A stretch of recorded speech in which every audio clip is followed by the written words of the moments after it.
কিন্তু আমরা সেই পরিস্থিতিতে যেতে চাই না।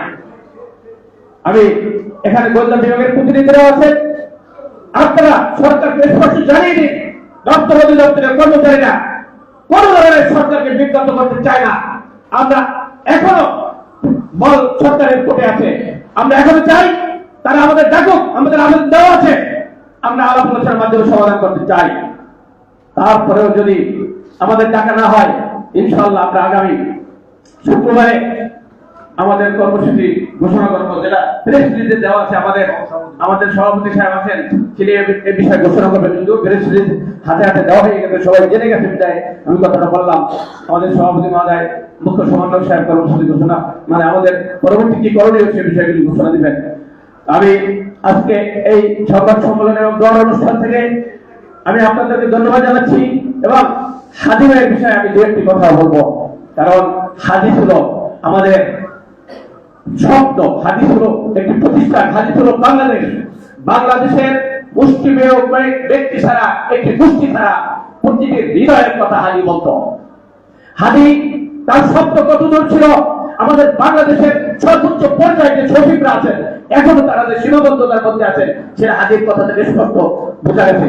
হাদি যখন নমিনেশন নির্বাচনের কথা বলতেছিলেন, উনি যখন ঢাকা থেকে নির্বাচনের তালিকাভুক্ত হওয়ার জন্য, ভোটার হওয়ার জন্য ওনাকে নাকি প্রশ্ন করেছিলেন, তুমি বাচ্চা মানুষ, তুমি কি করবে, কেন ইলেকশন করবে, এই সেই। তখন তাকে বুঝিয়ে দিয়েছিলেন, যারে ভাই আমি তো নির্বাচন, আমি কাউন্সিলর হবো কেন, আমি এই থেকে শুরু করছি, আমি একদিন জাতিসংঘের মহাসচিব হবো। তার কত শব্দ ছিল, সেই শব্দকে আজকে যেই গোষ্ঠী বাধা শেষ করে দিয়েছে, আমরা চাই সেই গোষ্ঠীর উপযুক্ত বিচার হোক। আজকে হাদির মধ্যস্থ করা হয়েছে, কিন্তু লক্ষ লক্ষ হাদি ইনশাআল্লাহ বাংলাদেশের জন্ম নেবে। এক হাদিকে স্তব্ধ করে আন্দোলন স্তব্ধ করা যায় না, এক হাদিকে মুখ বন্ধ করে বাংলাদেশকে স্তব্ধ করা যাবে না। ইনশাআল্লাহ যারা বাংলাদেশকে স্তব্ধ করে দিতে চায়, বাংলাদেশের জনগণ তাদেরকে স্তব্ধ করে দেবে একদিন। আমি আপনাদের সবাইকে ধন্যবাদ জানিয়ে এবং কর্মচারীদের, মূলত আমরা আজকে এখানে যে উদ্দেশ্যে হাজির হয়েছি, আপনারা কেউই মানে মান ভাঙবেন না। আমরা ধৈর্য সহকারে চিন্তা ভাবনা করে কি করলে আমাদের ভালো হবে, কল্যাণ হবে, আমরা সেদিকে আগাচ্ছি। আমরা চাই না আমাদের একটা কর্মচারী বাইরে হয়রানির শিকার হোক, এবং আমরা সেদিকে যাব না। আমরা এখনো সরকারের সাথে আলাপ আলোচনার মাধ্যমে আমরা কিভাবে সমস্যার সমাধান করা যায়, আমরা সেদিকে আগাচ্ছি। আপনাদের সবাইকে ধন্যবাদ জানাচ্ছি। আল্লাহ হাফেজ, আসসালামু আলাইকুম। ধন্যবাদ। এ পর্যায়ে আজকের সবার সম্মানিত সভাপতি জনাব ওয়ারেস আলী ভাই বক্তব্য রাখবেন। আমাদের মুখ্য সমন্বয়ক তিনি তার বক্তব্যের মাধ্যমে আজকের অনুষ্ঠানের যে কর্মসূচি, সে কর্মসূচি ঘোষণা করবেন এবং আজকে সবার সমাপ্তি ঘোষণা করবেন। আর সবাইকে বিনীতভাবে বলবো, আপনাদের জন্য কিছু তদারকের ব্যবস্থা আছে, সবাই সুশৃঙ্খল ভাবে নির্দিষ্ট জায়গায় বসে তদারকটা নেবেন, তারপরে উঠবেন, কেউ উঠবেন না। এই নেতারে সুযোগ দেন, মোবাইল দিয়ে দেবেন। বিসমিল্লাহির রহমানির রহিম। বাংলাদেশ সরকারি কর্মচারী দাবি আদায় পরিষদ কর্তৃক আয়োজিত হাদির স্মরণ সভা, দোয়ার অনুষ্ঠান ও বাংলাদেশ সরকারি কর্মচারী দাবি আদায়ের প্রাণের দাবি, ন্যায্য অধিকার, নবম পে স্কেল বাস্তবায়ন সংক্রান্ত সংবাদ সম্মেলন। সম্মানিত নেতৃবৃন্দ, আপনারা অবগত আছেন, আজকের এই সভায় আমাদের জোটের সম্মানিত সমন্বয়কবৃন্দ উপস্থিত আছেন, সম্মানিত বেসিক সংগঠনের সম্মানিত নেতৃবৃন্দ উপস্থিত আছেন, আমাদের বিভিন্ন সংগঠনের উপদেষ্টা মণ্ডলী উপস্থিত আছেন, সভাস্থলে আছেন আমাদের সহযোদ্ধা সংগ্রামী ভাইয়েরা, প্রিন্ট মিডিয়া, ইলেকট্রনিক মিডিয়ার সম্মানিত কর্মকর্তাবৃন্দু, আইন প্রয়োগকারী সংস্থা, গোয়েন্দা সংস্থার সম্মানিত কর্মকর্তাবৃন্দু, সম্মানিত সুধী, আসসালামু আলাইকুম ওয়া রাহমাতুল্লাহ। আপনারা অবগত আছেন, আমাদের অকুত ভয় সৈনিক হাদি ভাইয়ের অকাল মৃত্যু রাষ্ট্রীয় ভাবে আজকের দিনকে শোক দিবস শোকের দিন ঘোষণা করা হয়েছে। গোটা দেশ ও জাতি হাদির শোকে শোকাহত। আমরাও অনুষ্ঠানটাকে দুইটি পর্বে ভাগ করেছি। প্রথমার্ধ আমাদের হাদির স্মরণে আলোচনা হয়েছে এবং দোয়া হয়েছে। আমরা দ্বিতীয় পর্ব আমাদের প্রাণের দাবি, হাদির পথ চলা, হাদির দেশের চিন্তায় মধ্যে আমরা প্রজাতন্ত্রের 18 লক্ষ কর্মচারী একটি অংশ। হাদি চেয়েছেন বৈষম্যহীন বাংলাদেশ প্রতিষ্ঠা। আপনারা আমাদের জাতীয় কবি নজরুল ইসলামের সম্পর্কে আমাদের সকলের ধারণা আছে। ওনার যে অঞ্চলে বাড়ি, আমাদের হাদি ভাই নলছিটি ঝাবলকাঠি সেই অঞ্চলেরই লোক। তার মধ্যে আমরা আমাদের কাজী নজরুল ইসলামের প্রতিভা, মেধা এবং বিপ্লবী কণ্ঠ দেখেছি, বিপ্লবী ভাষা দেখেছি। আমরা হাদির রুহের মাগফিরাত কামনা করছি, পাশাপাশি তার শোকাহত পরিবারের শোক সইবার আল্লাহ পাক যেন তাদেরকে শক্তি দান করে এ প্রত্যয় ব্যক্ত করছি। সম্মানিত প্রিন্ট মিডিয়া, ইলেকট্রনিক মিডিয়া ও গোয়েন্দা সংস্থার ভাইদের অবগতির জন্য বলছি, আমরা প্রজাতন্ত্রের কর্মচারী। বিগত 2015 সালে আমরা 8ম পে স্কেল পেয়েছি। 20 সালে আমাদের 9ম পে স্কেল পাওয়ার কথা। বিগত দিনে আমাদের দাবি আদায় ঐক্য পরিষদ আমাদের 9ম পে স্কেলের জন্য জোটবদ্ধভাবে 18 সাল থেকে আমাদের বিভিন্ন কর্মসূচির মাধ্যমে রাষ্ট্র তথা জনগুরুত্বপূর্ণ ব্যক্তিবর্গকে আমরা আমাদের প্রাণের আকুতি, আমাদের ন্যায্য অধিকার প্রাপ্তির বিষয়গুলি গোচরীভূত করার চেষ্টা করেছি। বিগত দিনে আমাদের কর্মচারী 18 লক্ষ কর্মচারীকে শুধু উপেক্ষা করা হয়নি। আমাদের 18 লক্ষ কর্মচারীর প্রতিনিধি আজকে আপনারা যাদেরকে দেখছেন এবং যে ব্যানারের মাধ্যমে আমরা 18 লক্ষ কর্মচারীর কথা বলছি, তাদেরকেও ন্যূনতম সম্মান দেখানো হয়নি। আমাদের দাবি আদায় তো দূরের কথা, আমাদেরকে আলোচনার জন্য ডাকা হয়নি। আমরা আশায় বুক বেঁধেছিলাম। বিগত সরকার, ফ্যাসিস্ট সরকার তাদের কর্মকাণ্ডের জন্য নিগৃহীত হয়েছে, দেশ ছাড়া হয়েছে। আমরা আশায় বুক বেঁধেছিলাম এটি বৈষম্য বিরোধী সরকার এখন রাষ্ট্র ক্ষমতায় অধিষ্ঠিত। বর্তমান সরকারের প্রধান, আমাদের প্রধান উপদেষ্টা ডক্টর মোহাম্মদ ইউনূস মহোদয় শান্তিতে নোবেল বিজয়ী। তার শুরুর দিকের কর্মকাণ্ডে আমরা প্রত্যাশা করছিলাম উনি জনপ্রশাসন সংস্কার কমিটি, জনপ্রশাসন মন্ত্রণালয় সম্পর্কিত একটি সংস্কার কমিটি করে দিয়েছিলেন। আমি অন্য সংস্কার কমিটির কথা বলবো না। আমরা যেহেতু প্রজাতন্ত্রের কর্মচারী, আমাদের প্রত্যাশা পূরণে প্রথম অংশ বিশেষ যে সংস্কার কমিটি করে দিয়েছিলেন, আমাদের আশা ছিল আমরা প্রজাতন্ত্রের কর্মচারীদের দীর্ঘদিনের প্রত্যাশা 9ম পে স্কেল বৈষম্য মুক্ত যেভাবে আমরা চাচ্ছি সেভাবে পেয়ে যাব। আমরা কি দেখলাম?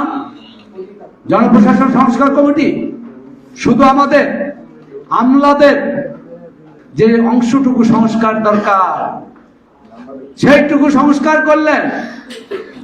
বাড়ি থেকে যারা রিটায়ারমেন্টে গেছেন, অবসরে গিয়েছেন, তাদেরকে ডেকে এনে ভূতাপেক্ষভাবে পদোন্নতি দেওয়া হলো।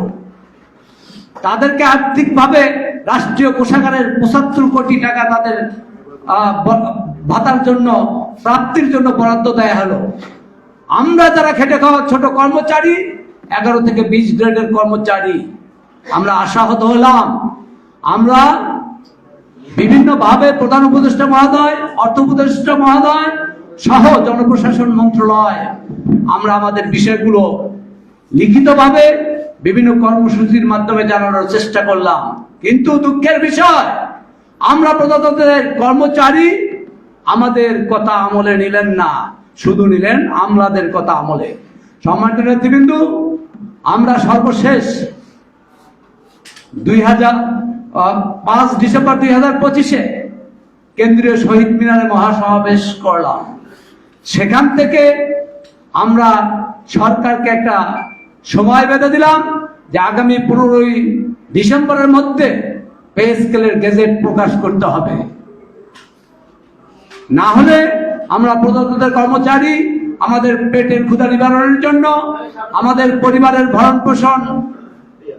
ভরণ পোষণের জন্য, আমাদের মৌলিক অধিকার অন্ন বস্ত্র স্বাস্থ্য শিক্ষার জন্য, আমাদের পরিবারের জন্য বাধ্য হয়ে আমাদেরকে কর্মসূচি দিতে হবে। সম্মানিত নেতৃবৃন্দ, আমরা